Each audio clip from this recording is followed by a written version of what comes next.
জাপানের উত্তরাঞ্চলে শীত এলে প্রকৃতির রূপ নেয় এক রহস্যময় চেহারায়। বরফ আর কুয়াশায় ঢেকে যায় পাহাড়ের ঢাল, গাছগুলো ধারণ করে দৈত্যাকার অবয়ব। স্থানীয় যাদের ডাকেন জুহিও বা তুষার দানব বলে।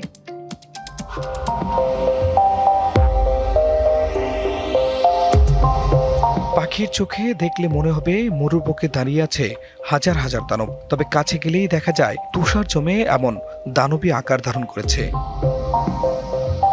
এটি জাপানের এক অনন্য শীতকালীন দৃশ্য। সাইবেরিয়ার তীব্র ঠান্ডা বাতাস, অতি শীতল জলকণা ও বিশেষ ফার গাছ মিলেই সৃষ্টি করে দানবাকৃতির বরফ, যাকে বলা হয় জুহিও।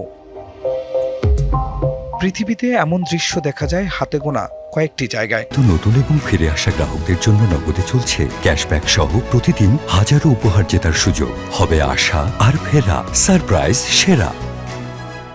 তার মধ্যে সবচেয়ে বিখ্যাত জাপানের মাউন্ট জাউ।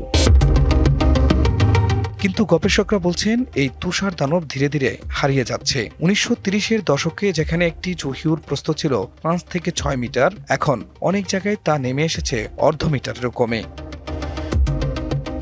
গবেষকদের মতে জলবায়ু পরিবর্তন আর বন ধ্বংসের ফলে হারিয়ে যেতে বসেছে প্রকৃতির অপরূপ সৌন্দর্য। তাপমাত্রা বাড়ায় বরফ জমার সময় কমে যাচ্ছে। জুহিউ শুধু প্রকৃতির বিষয় নয়, স্থানীয় অর্থনীতিরও প্রাণ। প্রতি বছর হাজারো পর্যটক আসেন এই দৃশ্য দেখতে। তাই তুষার দানব হারিয়ে গেলে বড় ধাক্কা আসবে জাপানের পর্যটন ব্যবসায়। খান মোহাম্মদ মুকুল, ডিবিসি নিউজ ডেস্ক।